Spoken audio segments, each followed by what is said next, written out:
BFM Business. L'actualité des entreprises pour la croissance. Le défi ETI, présenté par David Delos. Bonjour à toutes et à tous et bienvenue dans Défi ETI. Très heureux de vous retrouver pour cette nouvelle saison de l'émission consacrée à l'actualité des entreprises de taille intermédiaire. Et cette semaine, coup de projecteur sur les impôts de production, des taxes qui font l'unanimité contre elles, des impôts souvent considérés comme les ennemis numéro 1 de la productivité. C'est l'un des chevaux de bataille d'Elisabeth Ducotet. La présidente de Tuan sera avec nous pour nous expliquer en quoi les C3S et autres CFE et CVAE pèsent sur l'activité des ETI, sans oublier les analyses forcément éclairées de Christelle Lachat de la Banque Palatine et de François Ecal de FIP Eco. Mais tout de suite pour commencer, l'actu de la semaine. BFM Business, le défi ETI. L'actu de la semaine. Actu de la semaine décryptée par Étienne Braque, les délais de paiement examinés par la Banque de France. Étienne, les retards de paiement notamment sont à l'origine de nombreuses défaillances d'entreprises. Oui, ce ne sont pas de simples cas isolés. La Banque de France a fait les comptes. Entre 2014 et 2017, 34,7% des entreprises françaises ont subi des retards de paiement. Toujours selon la Banque de France, tout retard de paiement augmente de 25% la probabilité de défaillance d'une entreprise. Ça monte même à 40% si une défaillance dure plus d'un mois. Ce sont bien nos PME et nos ETI qui font l'objet de ces délais de paiement. Le cabinet ARC estime même que une PME sur 4 met la clé sous la porte à cause de ces délais de paiement. Point positif quand même, la Banque de France souligne que d'année en année, il y a de moins en moins de retards de paiement. Et une baisse qui pourrait s'accentuer, Étienne, puisque le gouvernement a décidé d'afficher les mauvais payeurs. Leur nom se retrouve en ligne depuis un an. Oui, on se souvient, il y a moins d'un an, il y a eu des amendes importantes qui ont été attribuées. En mai dernier, France Manche, la filiale de Getlink, avait reçu une amende de 500 000 €. Idem pour le groupe Covea. Alors au final, on avait aussi eu des listes de grandes entreprises comme Amazon, Canal+, DHL ou encore RATP qui faisaient partie de ce nine-man chain. Alors au final, ça a permis de réduire un petit peu ces délais de paiement, car quand votre entreprise est affichée sur la place publique, tout de suite, ça vous donne une mauvaise image. Mais en tout cas, ça donne quand même l'image que c'est David contre Goliath, des petites PME, des petites ETI face à des grands groupes. Merci beaucoup Étienne Braque. Les impôts de production, qu'est-ce que c'est et quel impact sur l'activité des ETI? C'est le focus de la semaine. BFM Business, le défi ETI. Le focus de la semaine. Le focus de la semaine, on le fait avec Christelle Lachat, la directrice du marché des entreprises à la Banque Palatine. Bonjour Christelle. Bonjour David. On en entend souvent parler, mais qu'est-ce qui se cache derrière le terme, on va dire générique, des impôts de production? Alors les impôts de production sont un ensemble d'impôts, de cotisations qui sont basés sur les différents facteurs liés à la production. On y reviendra pendant l'émission. Et il faut savoir que ces impôts-là ont représenté en 2018 72 milliards d'euros contre, pour à titre de comparaison, 28 milliards d'euros pour l'impôt sur les sociétés. Alors, ces taxes sont dans le collimateur de Bruno Le Maire, le ministre de l'économie en personne. En quoi sont-elles un frein pour la compétitivité des entreprises, des ETI en particulier? Alors oui, des entreprises et puis des ETI en particulier, puisque près de 75% des ETI ont un outil de production en France, donc c'est-à-dire la plupart de nos ETI françaises. Et c'est un frein pour la compétitivité, parce que quand vous imputez ces impôts-là sur la production française, vous augmentez le prix de revient d'une production qui est faite en France, et donc ça impacte directement la production qu'on appelle Made in France. Alors, ces impôts de production, est-ce qu'ils se pèsent de la même façon sur les ETI françaises et sur les ETI des pays voisins, par exemple? Je pense plus particulièrement forcément à l'Allemagne. Oui, alors non, bien sûr, et une fois n'est pas coutume, en termes de fiscalité, par rapport à nos concurrents, à nos compétiteurs allemands, on est effectivement bien moins avantagés, puisque chez nous, c'est près de 3% de la valeur ajoutée qui est représentée par ces impôts de production, quand il s'agit de 0,5% pour l'Allemagne. Et on figure parmi le deuxième pays où on est le plus impacté sur ces impôts de production, derrière la Grèce. Alors, les impôts de production, elle connaît bien 30 ans que Elisabeth Ducotet dirige le groupe Tuan, spécialiste des orthèses et du matériel, médical orthopédique. Elisabeth Ducotet est l'invitée de Défi ETI. Elle va nous expliquer comment ces impôts de production pénalisent son entreprise, mais toutes les ETI françaises. Mais d'abord, portrait de l'entreprise Tuan, qu'elle dirige depuis maintenant 3 décennies avec succès. Récit signé Étienne Braque. La saga familiale Tuan débute en 1847, avec au départ une activité de négoce en ruban. Leurs innovations sont récompensées en 1900 par une médaille d'or lors de l'exposition universelle. Tuan prend ensuite le virage du médical avec les bandes Avaris, ce qui lui permet d'échapper au déclin du textile. Aujourd'hui, l'ETI propose des ceintures lombaires, des bas de contention ou encore des colliers cervicaux. À la tête de Tuan, Elisabeth Ducotet, orthophoniste de formation. Elle reprend les rênes de l'entreprise en 1991. La relève sera assurée par ses 3 enfants qui poursuivront le développement à l'international. Aujourd'hui, l'ETI est présente dans 85 pays et réalise plus de 50% de son chiffre d'affaires à l'export. Une croissance soutenue par de nombreuses acquisitions, que ce soit aux États-Unis ou encore en Asie. Aujourd'hui, une orthèse Tuan est vendue toutes les 2 secondes dans le monde. Bonjour Elisabeth Ducotet. Bonjour. L'actualité de Tuan, ce sont des investissements. Je parle de l'actualité très récente. 8 millions d'euros cette année, dont 4 pour la seule usine de Saint-Étienne. Elle va servir à quoi cette enveloppe, très concrètement ? Alors en fait, nous venons de rénover complètement un atelier, enfin une des usines, qui sert à un nouveau système de cicatrisation des ulcères veineux, c'est-à-dire une pathologie lourde et longue. Et donc nous avons un produit maintenant qui est un système efficace, avec une étude clinique qui a bien marché et qui a prouvé l'efficacité de ce système. Et donc nous avons voulu que la fabrication de ces dispositifs-là soit faite dans les meilleures conditions. Donc nous avons déjà mis 1 million sur la table pour entièrement rénover cette partie-là de l'usine et pour la dédier entièrement à cette cicatrisation des ulcères veineux. Voilà. Et puis nous avons d'autres parties de l'usine dans lesquelles nous avons également investi des outils de capacité et des outils d'automatisation. Donc deux modes je dirais d'investissement, mais qui sont chez nous monnaie commune, c'est-à-dire que nous avons toujours investi, nous n'avons jamais même dans des périodes de crise, nous n'avons jamais cessé d'investir. Et je crois que c'est un peu la loi dans les ETI, c'est-à-dire d'être quelquefois même contre-cyclique. Alors je le disais, ça fait 30 ans que vous êtes à la tête de Tuan, mais vous avez aussi été très longtemps l'incarnation du METI, le mouvement des ETI. Vous êtes d'ailleurs toujours administratrice du METI. C'est le principal syndicat qui défend les intérêts des entreprises de taille intermédiaire. Est-ce que vous avez l'impression qu'aujourd'hui, les ETI réussissent à se faire entendre, à faire entendre leur voix ? Je pense qu'il y a eu un énorme travail de fait, grâce d'ailleurs à des partenaires dans la Banque Palatine. Je pense qu'il y a eu un énorme travail de fait sur ces 10 dernières années. Rappelons-nous que la loi de modernisation de l'économie avait donné la carte en 2008, la carte d'identité des ETI, qui avant était complètement sous le radar et n'existait pas, n'avait même pas une terminologie.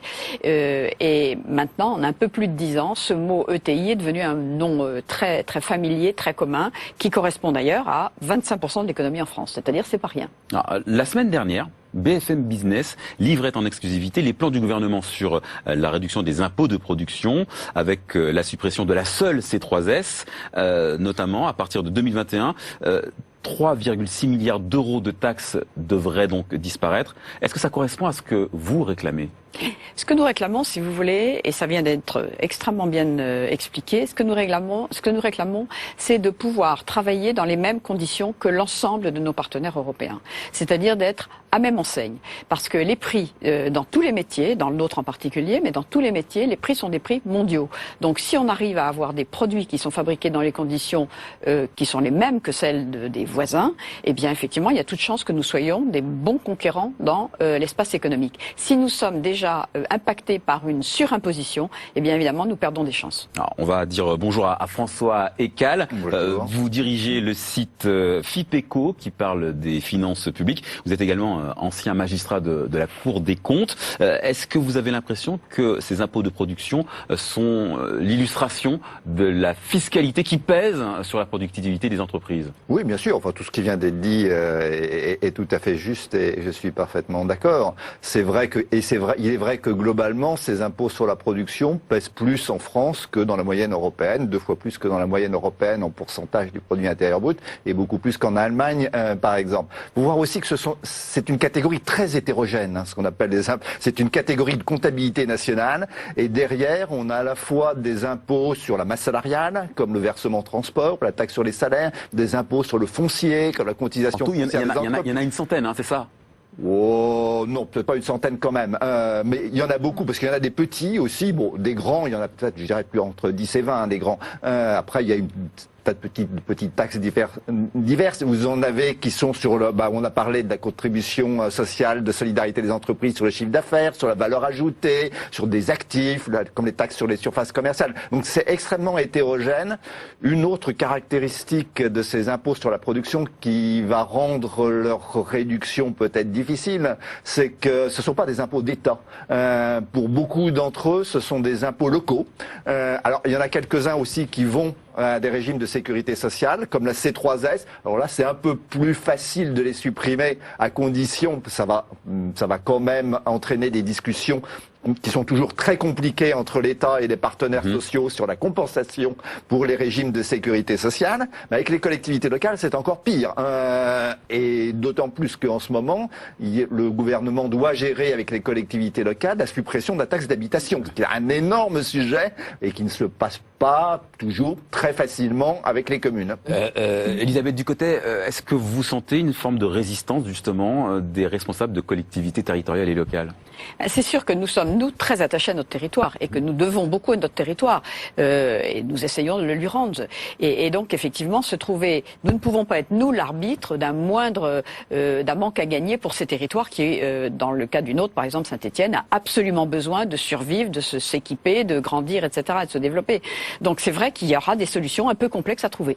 Vous sentez cette difficulté à arbitrer entre la productivité des entreprises et les besoins des collectivités locales de se financer, Christelle Lachat? Oui, bien sûr. C'est une bataille au quotidien, je pense, pour les entreprises et pour les ETI en particulier. Les ETI sont massivement en région, très peu en région parisienne. Plus de 80% des ETI sont en région, donc elles sont forcément très concernées, comme le disait Madame Ducotet, par leur collectivité et par le fait de les soutenir. Mais en même temps, plus vous avez un cycle de production qui est long en France et qui fait intervenir un certain nombre de facteurs, et plus vous êtes imposé finalement. Donc c'est un peu une sanction de produire beaucoup en France aujourd'hui. C'est vrai ça, François Ekal? C'est une sanction de produire en France? Une sanction, je ne sais pas. En tout cas, c'est vrai que c'est difficile. C'est vrai. Mais globalement, la France a le record de l'OCDE en matière de prélèvement obligatoire.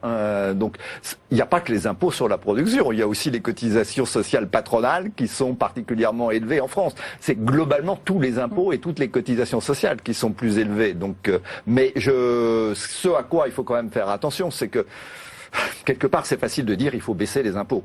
Et c'est très facile de baisser les impôts. Il suffit de baisser le taux d'un impôt, supprimer ça, tout le monde est content. Ce qui est beaucoup plus difficile, c'est de réduire les dépenses publiques. Et ce qui risque d'arriver, c'est ce qui s'est déjà passé en France plusieurs fois. Par exemple, au tournant des années 2000, on a beaucoup baissé les impôts, les prélèvements obligatoires, on a vidé la cagnotte, on parlait de cagnotte à l'époque. Et ce qui s'est passé, comme on n'a pas réduit autant les dépenses publiques, on a augmenté le déficit, on a augmenté la dette publique, et 3 ans après, on dit, le déficit public est trop important, on va réaugmenter les impôts. C'est bizarre. Attention. Votre ancien corps, la Cour des comptes, a justement pointé du doigt le manque d'ambition. Je mets d'énormes guillemets puisque c'est vraiment ce que pense la Cour des comptes du gouvernement à limiter les finances publiques. Comment est-ce que les entreprises pourraient aider justement le gouvernement à aller dans le sens d'une baisse des impôts sans trop pénaliser les collectivités territoriales? Je crois qu'actuellement, il y a un vrai mouvement qui s'est dessiné sur ce début d'année, où il y a vraiment des dialogues qui se sont ouverts. Il y a eu une manifestation très importante à l'Élysée le 21 janvier dernier, dans lequel il y a eu 500 dirigeants d'entreprise qui étaient présents et qui ont pu écouter, je dirais, des prises de position très claires du chef de l'État, et un vrai dialogue avec les ministres qui étaient là, et qui débouche sur quelque chose qui s'appelle le Tour de France des ETI, qui a été initié la semaine dernière par Madame Pannier-Runacher, qui était à Grenoble, j'y étais aussi, et dans laquelle on voit bien qu'il y a maintenant des ateliers de discussion et des ambassadeurs de cette route qui va se faire, qui se met en place. Donc ceci, évidemment, éveille de l'espoir en nous, mais il faut maintenant qu'on arrive à des mesures, absolument à des mesures qui traduisent concrètement, je dirais, ces exigences qui sont de baisser la fiscalité des entreprises françaises pour qu'elles redeviennent pleinement compétitives dans l'espace européen et mondial. Mais encore une fois, les entreprises d'un côté, les collectivités territoriales de l'autre, et au milieu le gouvernement qui est pris en étau, c'est ça, oui. si j'ai bien compris, François Rical. Oui, oui. C'est exactement ça. Oui. Pour ce qui est, en tout cas, pour la part des impôts de production qui sont des impôts locaux, et c'est quand même la majorité d'entre eux, oui, il va falloir que le gouvernement fasse comme pour la taxe d'habitation, très vraisemblablement, c'est qu'il trouve des compensations. Alors, on peut toujours affecter encore une partie supplémentaire de TVA aux collectivités locales. Hein. Il y a encore beaucoup de TVA à leur affecter. Mais à ce moment-là, ça veut dire aussi qu'on reporte le déficit, le problème de financement de ces baisses d'impôts sur l'État, et donc il faut que ce soit les dépenses de l'État qui diminuent. Et ça, pour le moment, ça a l'air un peu compliqué. Christelle Lachat, quand on est un banquier, comment est-ce qu'on accompagne les entreprises qui sont confrontées justement à cette fiscalité qui plombe leur productivité ? On les accompagne au quotidien sur tous les sujets. Donc la fiscalité n'est qu'un des items dont il faut tenir compte pour considérer la situation dans son ensemble. Ce qui est vrai, c'est qu'effectivement cette imposition qui est plus forte que nos voisins européens conduit bien souvent certaines entreprises à avoir une rentabilité nette qui est plus faible et donc a des conséquences sur le niveau des fonds propres des entreprises et des ETI.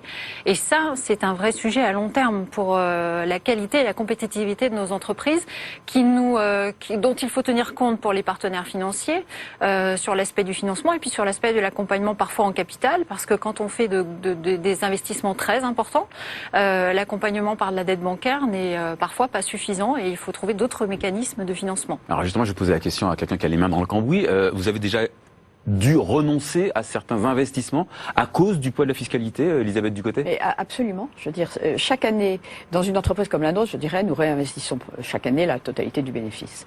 Chaque fois que ce bénéfice peut être amputé à cause de raisons fiscales, eh bien, c'est un moindre investissement qu'on va faire. Et par exemple, l'expansion à l'international, ça se fait par des acquisitions dans tel ou tel pays. Et cette acquisition, ça suppose d'avoir à un moment la possibilité de le faire. Et donc, ça suppose effectivement de dégager du résultat qui va être clairement, immédiatement orienté sur des acquisitions d'expansion internationale. Donc c'est très clair que de la fiscalité et du niveau de notre résultat dépend notre capacité à nous développer. Vous êtes d'accord avec ça, François Rical ? Oui, il faut libérer les entreprises d'un certain poids de fiscalité ? Après, il faut aussi des débats. Je reviens, il y a un problème d'équilibre des finances publiques. Voilà. Donc il faut pas non plus, on peut pas non plus baisser les impôts. Il faut quand même financer des dépenses publiques et certaines de ces dépenses publiques sont quand même utiles. Donc il faut quand même un minimum de fiscalité. Personne ne peut vous dire, aucun économiste ne vous dira quel est le niveau optimal de dépenses publiques et de prélèvements obligatoires. Bon, on peut simplement penser que comme on est au top niveau et que les dépenses publiques françaises sont pas toujours d'une grande efficacité, il y a de la marge pour baisser à la fois les impôts d'un côté et les dépenses de l'autre. Mais il faut faire baisser les deux simultanément. Et parmi les impôts, il y en a qui sont plus ou moins, je dirais, dommageables que d'autres. À l'intérieur des impôts de production, d'ailleurs, comme je dis, c'est très hétérogène. Est-ce qu'il y en a qui profitent justement à l'économie ? Ce que vous diront les économistes, il y a eu une note récente du Conseil d'analyse économique sur les impôts sur la production, c'est qu'il y en en a qui paraissent plus dommageables. Par exemple, c'est la fameuse C3S. C'est un impôt sur le chiffre d'affaires. Donc ça veut dire qu'à chaque fois que vous faites une transaction, elle s'ajoute en cascade. Donc elle pénalise en fait les circuits longs de manière totalement indue par rapport à des entreprises intégrées qui n'ont pas besoin de se revendre, et d'avoir enfin des transactions plusieurs fois au cours d'une chaîne de valeur. Donc ça, c'est un impôt qui paraît particulièrement mauvais. Donc le gouvernement a raison de vouloir le supprimer en priorité. En revanche, par exemple, les taxes foncières, ça peut être des bons impôts locaux. Les taxes foncières, tous les économistes vous diront que quelque part, prélevé sur la rente foncière. Les taxes foncières, normalement, la valeur du foncier, elle est en partie liée à la valeur des services publics locaux. Donc, c'est pas un mauvais impôt local. Alors, problème en France, c'est que les taxes foncières sont assises sur des valeurs cadastrales qui sont complètement absurdes. Voilà. Mais c'est pas un impôt forcément idiot. Donc voilà. Donc il y a des distinctions à faire entre ces impôts sur la production. Ils sont pas tous forcément. Voilà, il y a des priorités forcément dommageables et il y a des priorités à dégager. Donc très bien pour la C3S en premier. Oui. Alors justement, la disparition de la C3S, elle devrait être amorcée concrètement après la présidentielle de 2022. C'est donc une promesse qui n'engage que ceux qui l'écoutent. Est-ce que malgré tout, vous avez eu des assurances de ce point de vue-là de la part des pouvoirs publics, Elisabeth Ducotet? Si vous voulez, ce qu'on voit, c'est que l'impôt sur les sociétés baisse tel qu'il a été promis. Il y a un petit décalage dans le temps, mais il baisse tel qu'il a été promis. Donc moi, j'ai pas de raison de penser que ce qui nous est promis aujourd'hui ne sera pas tenu.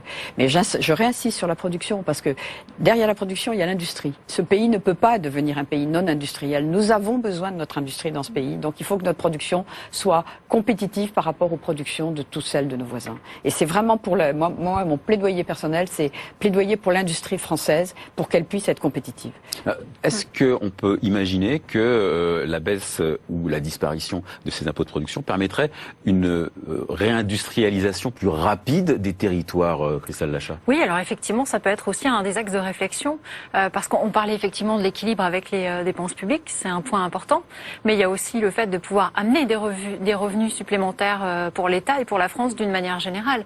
Et si on baissait ces impôts de production, ça inciterait naturellement, ça serait une des mesures, peut-être pas la seule, mais une des mesures pour inciter la relocalisation de certaines industries en France. Et on le voit aujourd'hui avec tous les sujets macroéconomiques, sociétaux, santé du moment, que de produire localement, pour plein de raisons, développement durable aussi, eh bien, ce sont des avantages pour un pays. Alors justement, vous parlez de développement durable. Le gouvernement se propose de baisser des impôts pour 15 milliards d'euros à terme, contre des investissements liés à la transition énergétique de 15 milliards. Est-ce qu'on n'est pas sur un marché de dupes, sur une opération blanche, François Écal? Alors moi, je me méfie beaucoup des trocs de ce genre, dans lequel d'un côté l'État dit je vais baisser les impôts et de l'autre côté le MEDEF ou d'autres organisations disent on va embaucher, on va faire de l'investissement.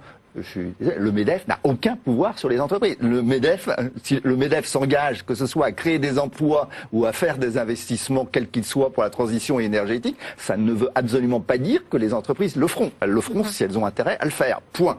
C'est pas parce que le MEDEF le dit qu'elles le feront.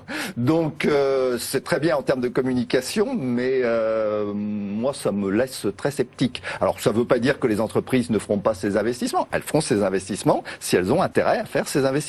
D'accord. Et l'intérêt, il se retrouve toujours, encore une fois, dans la libération du poids fiscal qui pèse énormément par rapport aux voisins. C'est ça. On revient toujours au même point. Oui, oui. Alors c'est ce que je disais. Il y a la fiscalité. Après, il y a d'autres sujets. C'est pas le sujet du jour, mais il y en a forcément d'autres. Le poids les lourdeurs administratives. Il y a plusieurs sujets qui contribuent à cela. Mais évidemment que ça peut être une incitation. Je suis d'accord. Ça va pas être un mouvement de masse. Mais si les entreprises y trouvent un intérêt, elles y viendront naturellement, tout simplement. Vous êtes d'accord avec ça? Oui, bien sûr, et on le voit d'ailleurs. On voit bien, et ce que vous dites sur l'emploi est très important. Je dirais, nous, les entrepreneurs, nous aimons embaucher. Nous avons envie d'embaucher, c'est ce que nous faisons. Et donc, nous avons vraiment envie qu'il y ait un peu de liberté qui nous donne la possibilité d'embaucher plus. Ça, c'est absolu. Et on voit d'ailleurs que l'année 2019 a été une année d'embauche, de réembauche et de réembauche industrielle. Donc, c'est bon signe. Il faut donc absolument pas que cette dynamique soit perturbée. Il faut l'encourager. Voilà. Il faut donner un encouragement. Elisabeth Ducotet, vous avez la parole. Je vais vous la laisser une petite minute pour ce qu'on appelle le mot du patron, et en l'occurrence le mot de la patronne. BFM Business, le défi ETI, le mot du patron. Elisabeth Ducotet, 1 minute de carte blanche pour un conseil, un mot à ces entrepreneurs qui nous écoutent, qui voudraient avoir des conseils sur la gestion de leur boîte. Alors moi, vous savez, vous venez de l'utiliser, j'aime le mot entrepreneur. Entrepreneur, ça veut dire prendre à plusieurs, c'est-à-dire se saisir vigoureusement d'un sujet et de le prendre à plusieurs. Et moi, ce que je peux dire, c'est que des machines, nous avons presque tous les mêmes. Des finances, nous en avons plus ou moins, mais assez pour démarrer, pour ceux qui démarrent et pour ceux qui continuent aussi. Ce qui fait la différence, c'est les hommes et les femmes. Et vraiment, c'est constituer des équipes, leur faire confiance, obtenir d'eux leur confiance et avancer ensemble avec cette vigueur et cette énergie qui caractérise les équipes que je dirige moi-même. Et moi, je fais un grand salut positif à mes équipes parce que c'est grâce à eux qu'on est là où nous sommes. Donc, le trésor d'une entreprise, c'est ces hommes et ces femmes. Ces hommes et ces femmes. Merci beaucoup Elisabeth Ducotet, présidente du groupe Tuan. Merci encore à Christelle Lachat de la Banque Palatine. Merci à vous aussi François Ecal du site FIP Eco. Défi ETI, c'est fini pour cette semaine, mais on se retrouve très très bientôt sur BFM Business bien sûr. BFM Business, le défi ETI, l'actualité des entreprises pour la croissance.